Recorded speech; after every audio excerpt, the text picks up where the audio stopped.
Praise lord. ఈరోజు Ruth 2వ అధ్యాయము 12వ వచనం చదువుకుందాము. రూత్ 2:12. యెహోవా నీవు చేసిన దానికి ప్రతిఫలం ఇచ్చును, ఇశ్రాయేల్ దేవుడైన యెహోవా రెక్కల క్రింద సురక్షితంగా ఉండినట్లు నీవు వచ్చితివి, ఆయన నీకు సంపూర్ణమైన బహుమానం ఇచ్చునని ఆమెకు ఉత్తరం ఇచ్చాడు. మత్తయి సువార్త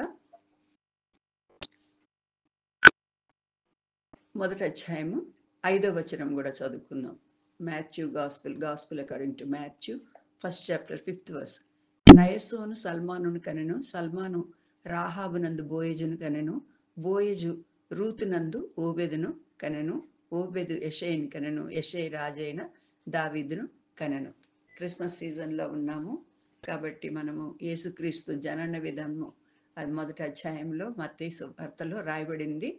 అయితే ఆ రాయబడిన ఈ జనన విధానం ముందు వంశావళి కూడా రాయబడింది. ఈ గొప్ప వంశావళి అబ్రహాం నుంచి మొదలు పెట్టుకొని యేసు ప్రభు వరకు రాయబడిన ఈ గొప్ప వంశావళిలో మనం ఇక్కడ 5 స్త్రీలను కూడా చూస్తున్నాము. వాళ్ళ బ్యాక్గ్రౌండ్ చూసినప్పుడు వాళ్ళు దూరస్తులుగా వాళ్ళు ప్రభువుకి ఉన్నారు. వాళ్ళ జాతి ప్రకారము వాళ్ళు యూదులు కాదు, ఏర్పరచబడిన ఇశ్రాయేలీలు కాదు, కానీ మరి దేవుడు వాళ్ళని ఏర్పరచుకున్నాడు. అలాగే మనల్ని కూడా అది ప్యూర్ గ్రేస్ ఆఫ్ గాడ్, దేవుని యొక్క అపారమైన కృపని మనము ఇక్కడ కనుగొంటున్నాము, చూస్తున్నాము. కాబట్టి మనము కూడా ఆ కృప ద్వారా రక్షణ పొందామన్న సంగతిని అర్థం చేసుకుంటున్నాము. ఇక్కడ మనము తామారు విషయం చూసాము, తర్వాత రాహాబు గురించి కూడా చూసాము. ఈరోజు రూతుని గురించి కూడా చూద్దాము. రూతు కూడా అన్యురాలే. ఇక్కడ ఈ తామారుని చూసినప్పుడు ఆమె కనానీయురాలు అనుకున్నాము. తర్వాత రాహాబు ఎరుకోకు చెందింది, ఆమె ఒక వేశ్యగా ఉంది, అయినప్పటికీ కూడా దేవుడు ఆమెను ఏర్పరచుకున్నాడు, చేర్చుకున్నాడు.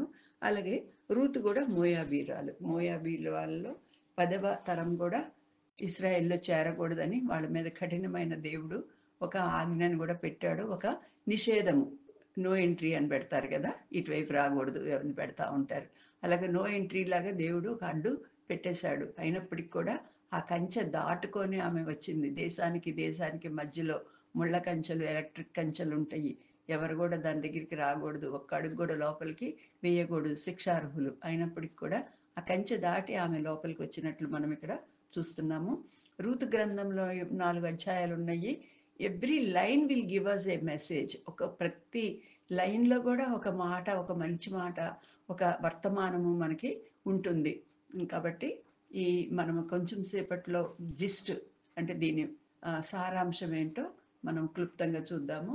ఈ రూతు అనే పుస్తకము దేవుడు ఈ స్త్రీ పేరు మీద రాయబడిన ఓన్లీ 2 books ఉన్నాయి. అవి రూతు, ఎస్తేరు. ఆ రూతు ఎస్తేరులో ఈ రూతు గురించి మనము చూస్తున్నాము. ఈ రూతు గ్రంథాన్ని ఎవరు రాశారో మనకి తెలియదు. అయితే అది న్యాయాధిపతుల కాలంలో జరిగింది, అంటే రాజుల కన్నా ముందు జరిగింది. కాబట్టి ఈ 1st శామ్యూయల్, 2nd శామ్యూయల్ ఇవన్నీ కూడా సమూయేలు రాశాడు. కాబట్టి సమూయేలే ఈ రూతు గ్రంథాన్ని రాసి ఉండొచ్చు అని చాలామంది నమ్ముతారు. ఆయన్ని భావిస్తారు కూడా. నమ్మటం అంటే ఇంకా ఆయనే రాసి ఉండొచ్చు అని. ఆ రోజుల్లో ఆయన ఒక్కడే దీర్ఘదర్శి, ఆయన రాసేవాడిగా ఉన్నాడు సమూయేలు. తర్వాత కథ ఎప్పుడు జరిగింది అంటే న్యాయాధిపతులు. ఏ న్యాయాధిపతి ఏలిన కాలంలో మనకు తెలియదు. దాదాపు 15 మంది ఉన్నారు, కానీ 13 గురించి న్యాయాధిపతుల దినాల్లో రాయబడింది. ఆ దినాల్లో రాయబడిందేమో మనకి తెలియదు. కానీ ఏదో పనిష్మెంట్ జరిగిన అంటే వాళ్ళు న్యాయాధిపతుల్లో మనం 4 సంగతులు చూసుకుంటామని మాటికి మనం అనుకుంటాం కదా. ఇశ్రాయేలీలు పాపం చేస్తారు, దేవుడు వాళ్ళని శిక్షిస్తాడు, తర్వాత వాళ్ళు మొర పెడతారు, తర్వాత వాళ్ళని రక్షిస్తాడు ఒక రక్షకుణ్ణి, లేకపోతే ఒక న్యాయాధిపతిని పంపి. కాబట్టి ఈ 4 అంశాలు జరుగుతూనే ఉన్నాయి. కాబట్టి 2వ అంశం పాపం చేసినప్పుడు వాళ్ళని పనిష్ చేసిన పీరియడ్ అన్నమాట ఇది. ఆ పీరియడ్లో ఈ కథ జరిగిందని కూడా చెప్తారు. దీనికి ముఖ్యమైన వచనము మనం ఇప్పుడు చదువుకున్నాం కదా, 2:12. యెహోవా నీవు చేసిన దానికి ప్రతిఫలం ఇచ్చును, ఇశ్రాయేలీల దేవుడైన యెహోవా రెక్కల క్రింద సురక్షితంగా ఉండునట్లు నీవు వచ్చితివి, ఆయన నీకు సంపూర్ణమైన బహుమానం ఇచ్చును. ఆయన నీకు, మనం ప్రభువుని నమ్మితే సంపూర్ణమైన బహుమానం వస్తుందని ఒక మంచి వాగ్దానం కూడా ఇక్కడ ఉంది. దానిలో ఈ రూత్ యొక్క గుణగణాలని మనము క్లుప్తంగా ఒక 7 విషయాలు చూసుకుందాము. మొదటిగా షీఈ్ ఆఫ్ బ్యూటిఫుల్ కాన్స్టాన్సీ. కాన్స్టాన్సీ అంటే ఒక స్థిరత్వం ఉంది. ఆ స్థిరత్వాన్ని బ్యూటిఫుల్ అని మనం చెప్పొచ్చు అనమాట. అందమైన ఒక స్థిర సౌందర్యకరమైన ఒక స్థిరత్వం ఉంది. ఈ స్థిరత్వాల్లో కూడా అంటే స్థిరత్వం అంటే ఏంటి? ఒక మాట చెప్తే ఇంకా ఆ మాటకి కట్టుబడి ఉన్నట్లే, ఇంకా దాన్ని మార్చుకోరనమాట. మార్చుకోకుండా ఉంటే దాన్ని స్థిరత్వము అంటారు. చెడు పనులకు కూడా స్థిరత్వం ఉంటుంది, తెలుసా? తెలుసు కదా. మనము నేను మందిరానికి రాను, నేను మందిరంలో ఏం పని చెయ్యను, లేకపోతే మందిరంలో నేను తినను అని కొంతమంది ప్రతినలు పూనుతూ ఉంటారు. మీకు అలాంటి వాళ్ళు తారసపడ్డారో లేదో తెలియదు. లేకపోతే వాళ్ళతో నేను మాట్లాడను, లేకపోతే ఇంకా అది చెయ్యను, నేను అక్కడ కాలు పెట్టను, వాళ్ళ వైపు చూడను అని కొన్ని చెడు విషయాల్లో చాలాసార్లు స్థిరత్వాన్ని మనం చూపిస్తూ ఉంటారు. విమెన్ ఇంకా ప్రత్యేకంగా, నేను జన్మలో మాట్లాడను నా కోడలతో అంటుంది నా ఒక ఆమె, బిలీవర్సే అలా చెప్తుందనమాట. చెడు విషయాల్లో స్థిరత్వం కాదు, మంచి విషయాల్లో స్థిరత్వం, నిజమైన దేవుని వెంబడించటంలో షీ హ్యాస్ కాన్స్టాన్సీ. మంచి వెంబడించే స్త్రీగా ఆమె ఉంది. అది మొదటి సంగతి. ఎందుకంటే ఆమె ఏమంటుంది, 16వ వచనం, మొదటి అధ్యాయం 16వ వచనంలో, అందుకు రూతు, మనకి నయోమి కథ, రూమ్ కథ అంతా కూడా తెలుసు కాబట్టి నేను అంతా రిపీట్ చేయటం లేదు. కాబట్టి ఏం చెప్తుంది, నా వెంబడి రావద్దనియు నన్ను విడిచిపెట్టుమనియు నన్ను ప్రతిమాలు కొనవద్దు. నన్ను ఊరికే నన్ను వెళ్ళిపో అని అనొద్దమ్మా, అనొద్దు. నేను వస్తానంటే వస్తాను అని ప్రభువుని వెంబడించడానికి, నిజమైన ఇశ్రాయేల్ దేవుణ్ణి వెంబడించడానికి ఆమె తీర్మానము చేసుకుంది. రెండోది వైస్ చాయిస్. ఆమె వైస్ చాయిస్ అంటే మంచి తెలివైన ఎంపిక కూడా చేసుకుందనమాట. మన జీవితంలో చాలాసార్లు మనం ఎంపిక చేసుకునే పరిస్థితులు వస్తాయి. నిజానికి మార్నింగ్ లేచినప్పటి నుంచి కూడా వస్తానే ఉంటాయి. టీ పెట్టాలా, కాఫీ పెట్టాలా, ముందు మొహం కడుక్కోవాలా, లేకపోతే కాఫీ పెట్టెళ్ళి బ్రష్ చేసుకొని రావాలా, లేకపోతే ముందు ఈ పని చేయాలా, ఆ పని చేయాలా, లేకపోతే ఈ పేస్ట్ వాడాలా, ఆ పేస్ట్ వాడాలా, లేకపోతే ఈ శారీ కొనుక్కోవాలా, ఆ శారీ కొనుక్కోవాలా, పిల్లల్ని ఈ సంబంధం చేయాలా, ఆ సంబంధం చేయాలా, జాబ్ విషయంలో ఈ జాబ్ బాగానే ఉన్నట్టు అనిపిస్తుంది కానీ ఇంకోటి కూడా వచ్చింది, అది చేయాలా, ఇది చేయాలా. అలాగా ఎవ్రీ స్టెప్లో మనము we have to take a decision. ఓ చాయిస్లు రెండు పెడతా ఉంటారు. ఒక క్రాస్ రోడ్లో మాటికి మనం నిలబెడతా ఉంటాం, ఇలాగా వెళ్ళాలా, అలాగే వెళ్ళాలా అన్న సంగతిని.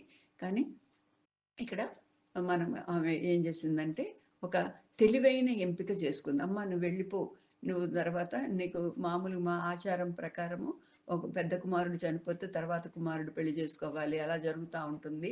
అయితే ఇక్కడ నాకు కుమారులు లేరు, నేను కూడా ఓల్డ్ అయిపోయాను కాబట్టి నువ్వు బ్యాక్కి వెళ్ళిపోయి మీ తల్లిదండ్రుల దగ్గరికి, మీ దేవుని దగ్గరికి వెళ్ళిపో అని ఒక సలహా ఆమెకి ఇవ్వబడింది. ఒక సీనియర్ బిలీవర్ ద్వారా ఈ సలహా ఇవ్వబడింది. అయినప్పటికి కూడా ఆమె దాన్ని లక్ష్య పెట్టకుండా ఆమె ఏం చేసిందంటే, లేదు, వెనక్కి వెళితే ఆమె పడిపోయిన విశ్వాసి, వెనక్కి జారిపోయిన విశ్వాసి, బలహీనమైన విశ్వాసి ఆమె ఉంది. నయోమి వాళ్ళ అత్తగారు ఆమె ఇచ్చే ఆ కొంచెంలోనే ఆ బలహీనమైన విశ్వాసే ఆ బలమైన దేవుణ్ణి గురించిన ఎక్కడో ఒక చోట సాక్ష్యం పలికినప్పుడు ఆ సాక్ష్యాన్ని బట్టి ఈమె ఎంతో బలంగా తయారయ్యి ఏం చేసిందంటే ఒక వైజ్ డెసిషన్ ఆమె తీసుకుంది. వైజ్ చాయిస్ అని చెప్పొచ్చు. ఎంపిక, ఏ దేవుణ్ణి ఎంచుకోవాలి అన్నప్పుడు ఎంత చక్కగా అంటుంది కదా. నీ జనమే నా జనము, 16 అధ్యాయం 17 అధ్యాయాలు 17వ వచనాలు, ఈ 2 వచనాలు కూడా ఎంతో చక్కటి వచనాలు. నీ జనమే నా జనము, నీ దేవుడే నా దేవుడు. కాబట్టి నిజమైన దేవుడు ఎవరో తెలుసుకొని ఆమెకి ఆయన్ని వెంబడించడానికి ఆమె ఎంపిక చేసుకుంది. అది రెండో విషయం. మూడవ విషయంగా ఆమెను గురించి చూసినప్పుడు ఆమె శ్రమించేది, ఆమె చాలా కష్టపడి పనిచేసేది. ఇండస్ట్రియస్ అంటారు కదా, ఇండస్ట్రియస్. నా 10th క్లాస్ అప్పుడు 11th క్లాస్ నేను చదువుకున్నప్పుడు, చిన్నప్పుడు. అయితే నాకు ఒక పేజీలో కాండక్ట్ సర్టిఫికెట్ అని ఉంటుందన్నమాట.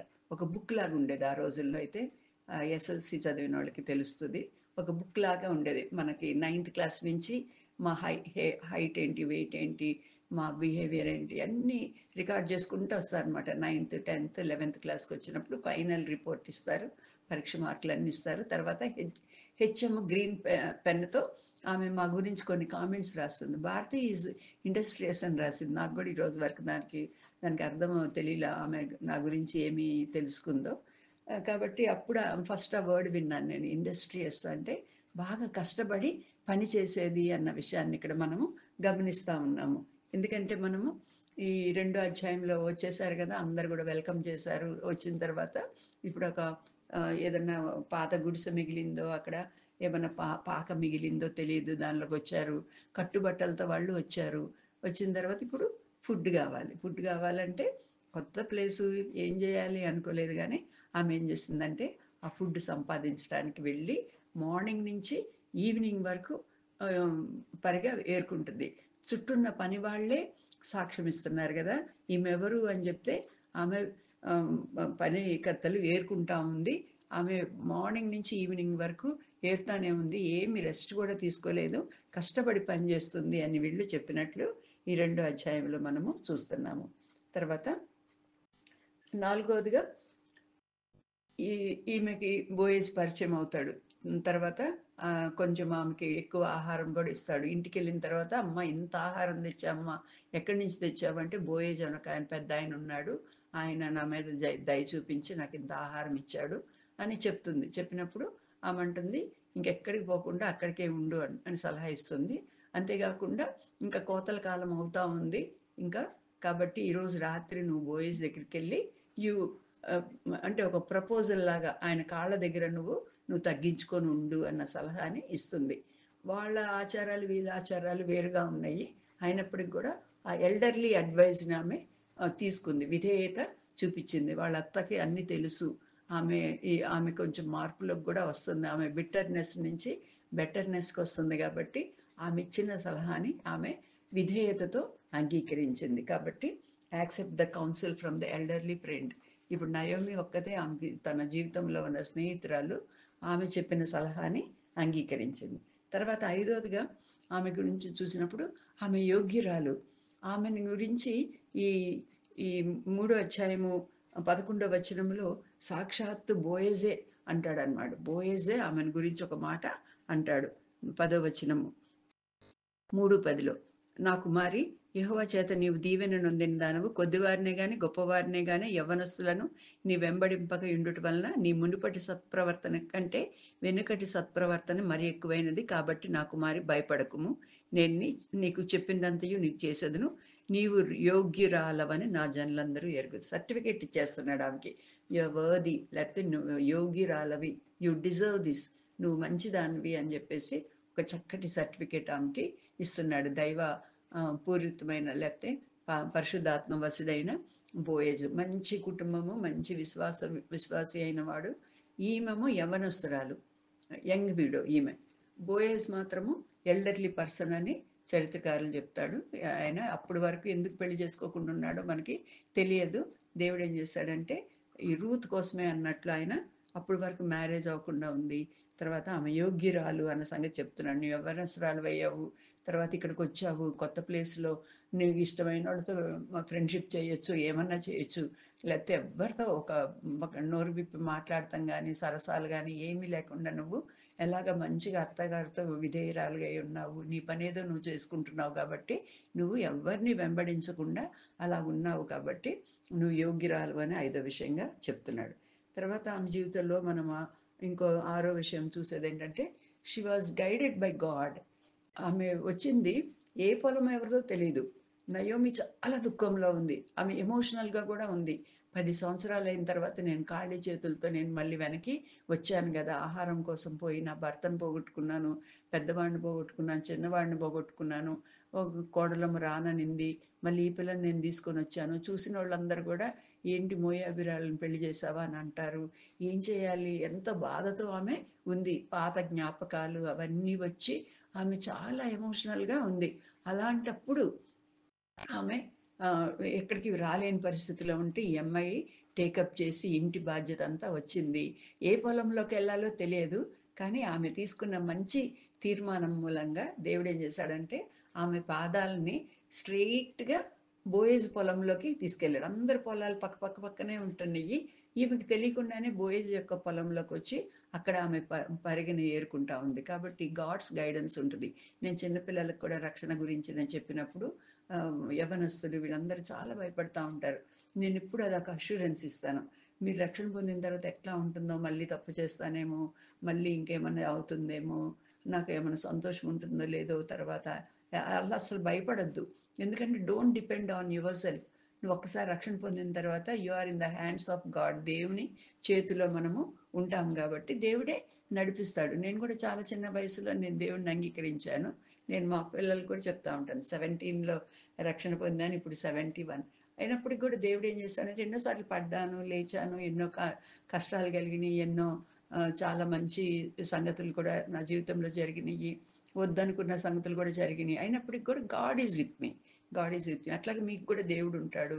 దేవుడు నడిపిస్తాడు. గాడ్స్ గైడెన్స్ ఇక్కడ మనము చూస్తున్నాము. మనకొక మంచి ఇది ఒక కాన్ఫిడెన్స్ ఉంటుంది. ఈ రూతు బోయేజ్ ద్వారా దేవుడు ఎక్కడికి నడిపించాలో, ఎలాంటి సమృద్ధి గల చోటుకి నడిపించాలో మనం దేవుని చేతిలో ఉంటే మనకు తెలియకుండానే అలాంటి చోటికి, అది సంఘం అయి ఉండొచ్చు, ఒక కుటుంబం అయ్యొచ్చు, ఉద్యోగం అయి ఉండొచ్చు, ఏదో ఒక చోటికి దేవుడు చక్కగా నడిపిస్తాడు. తర్వాత 7వ వచనంలో అల్టిమేట్ బ్లెస్సింగ్ మనము చూస్తున్నాము. ఎంత ఎంతంటే అత్యున్నతమైన, ఇంకా అదే అంతకన్నా ఇంకా మంచి ఆధిక్యత లేని ఒక దానికి వచ్చింది. ఒక పనికత్తెలాగా, ఒక నిజంగా ఒక పరదేశి అంటే ఒక బెగ్గర్ పొజిషన్‌లో ఉంది. "అయ్యా నేను ఏరుకుంటానయ్యా" అని ఆ పెద్దాయన్నెళ్ళి, బోయేజ్‌నెళ్ళి అడిగింది. కొంచెం ఏరుకోవడానికి వచ్చింది గానీ, ఆ పరిగె కాదు ఆమె. ఆయనకున్న సామ్రాజ్యానికి, ఆయనకున్న ఆస్తిపాస్తులు, పెద్ద పెద్ద పొలాలు, పనికత్తెలు, వీళ్ళందరికీ కూడా ఆమె ఒక మహారాణిలాగా, యజమానురాలిలాగా అయ్యింది. ఇది కూడా ఎంతో ఆశ్చర్యకరమైన సంగతి. ఈ రోజుల్లో మనం కూడా దేవుడు ఎంతో సమృద్ధి అయిన ఆత్మీయ ఆశీర్వాదాలని ఇవ్వాలని దేవుడు భావిస్తున్నాడు. ఒక పరలోక బోయజ్ మనకున్నాడు. మనము రూతు లాంటి పరదేశులమే. అయితే మనము ఏం చేస్తున్నామంటే ఈ లోకంలో ఉండేయి, నాకు పిల్లలు పెళ్ళైతే చాలు, నాకు ఉద్యోగం వస్తే చాలు, లేకపోతే ఇంకా we are limiting that big God. అంత పెద్ద దేవుణ్ణి ఒక చిన్న చిన్న విషయాలకు మనం లిమిట్ చేసుకుంటున్నాము. ఆయన అన్నిటిలో ఐశ్వర్యవంతుడు, అన్ని ఇవ్వడానికి సమర్థుడైన దేవుడు, అన్ని ఇవ్వగలడు. ఆరోగ్యం ఏంటి, ఇంకా ఏదైనా కూడా ఆయన చేతుల్లో ఉంటే, ఆయన సంపదలేంటి, జాబ్ కానీ, మన కుటుంబ పరిస్థితులు కానీ, వీటన్నిటిని ఆయన చేతిలో పెట్టుకొని మనల్ని నడిపించుటకు సమర్థుడైన దేవుడు. Don't limit yourself to only that gleaning. ఆ పరిగ ఆ కొంచెం ఉంటే చాలు, నాకు ఆ కింద పడిని ఏరుకుంటే చాలు, నాకు ఈ సమస్య దాటితే చాలు. అలాగా మనం చాలా తక్కువగా చేస్తాం దేవుని యొక్క శక్తిని. ఈమెకేమైందంటే సంపూర్ణమైన బహుమానము దొరికింది. 4వ అధ్యాయము ఎంత బ్యూటిఫుల్గా ముగుస్తుంది కదా. చివరిలో ఎన్న వంశావళిలో చేర్చబడింది. ఆమెకి కుమారుడు పుట్టాడు. ఓబేద్ అని పేరు పెట్టారు. 18వ వచనం నుంచి మనం పెరుసు గురించి చదువుకున్నాం కదా, తామార్ దగ్గర నుంచి. కాబట్టి అక్కడి నుంచి ఈ వంశావళి స్టార్ట్ అవుతుంది. తామార్కి పెరుసు పుట్టాడు. తర్వాత హెస్రోను రాము, రాము అమ్మినదాబు, అమ్మినదాబు నయసోను, నయసోను సల్మాను, సల్మాను బోయేజును కనెను, బోయేజు ఓబెదును కనెను. కాబట్టి ఈ బోయజ్ రూతు మూలంగా ఓబేద్ వచ్చాడు. ఓబేద్ సాక్షాత్ యెషయికి తండ్రి. యెషయి దావీదుని కన్నాడు. ఇంకా దగ్గరికి రాజుగారి వంశావళిలోకి వెరీ క్లోజ్ టు ఆమె వచ్చేసింది. కాబట్టి దేవుడు అట్లాగా ఆశీర్వదించాడు. దేవుడు కూడా మనల్ని ఆశీర్వదించడానికి మన ద్వారా ఆమె ఆశీర్వాదం పొందటమే కాకుండా ఆమె ఇతరులకు కూడా ఆశీర్వాదాన్ని తెచ్చింది. ఫస్ట్ నయోమికి ఎంతో ఆశీర్వాదం తెచ్చింది ఆమె. నయోమి ఆమె దుఃఖ జీవితాలు సమాప్తమైపోయి ఆ ఓబేదుని ఒళ్ళో పెట్టుకొని ఆమె ఎంతో సంతోషించిన ఆమెలాగా ఉంది. బోయేజుకి కూడా ఒంటరి జీవితం. ఆయన ఎందుకు అలాగా ఒంటరిగా ఉన్నాడో మనకు తెలియదు కానీ బోయేజ్ జీవితంలో కూడా ఒక వసంతము, ఒక సంతోషాన్ని ఆమె తీసుకొచ్చింది. యూదా వంశాన్ని అంతటిని కూడా ఆమె ఒక ఉద్ధరించినట్లు ఆమె కూడా ఆ న్యాయాధిపతుల కాలంలో ఆ కష్టదినాలు పోతా ఉన్నాయి. రాజులు లేక వీళ్ళు విసిగిపోయి ఉన్న రోజులు ఇశ్రాయేలీకి రాజు లేడు, ఎవరికి ఇష్టమైనట్లు వాళ్ళు ప్రవర్తిస్తూ ఉన్నారు. ఆ టైంలో ఈమె ఎంట్రెన్స్ తర్వాత ఆమె ద్వారా కలిగిన సంతానము యూదా వంశానికి, ఇశ్రాయేలీలకు కూడా ఒక ఆశీర్వాదకరంగా ఉంది. అంతేకాకుండా చివరిగా ఆమె she was a blessing to the whole world. ఆమెకు వచ్చిన ఆశీర్వాదం ద్వారా ఆమె దావీదుని వంశావళిలో చేర్చబడింది. ఆమెకి ముత్తల్లో ఏదో అంటారు కదా, గ్రేట్ గ్రేట్ గ్రాండ్ మదర్ అయ్యింది. కాబట్టి ఆమె ద్వారా దావీదు వచ్చాడు. దావీద్ ద్వారా యేసుప్రభు వచ్చాడు. యేసుప్రభు రక్తంలో మనం కడగబడటం ద్వారా మనం కూడా ఆ జీనియాలజీలో, మనం ఆ వంశావళిలో చేర్చబడ్డాము. కాబట్టి మనకు కూడా రూతు ఆశీర్వాదకరంగా ఉంది. కాబట్టి ప్రభువుని వెంబడించింది స్థిరంగా. ఆమె జీవితం నిండుగా ఆశీర్వాదాలు ఉన్నాయి. మనం కూడా చివరి వరకు వెంబడించినప్పుడు మనకి ఆశీర్వాదం దొరుకుతుంది. తర్వాత ఇతరులకు కూడా ఆశీర్వాదకరంగా ఉండినట్లు ప్రభు మనకి సహాయం చేయను గాక.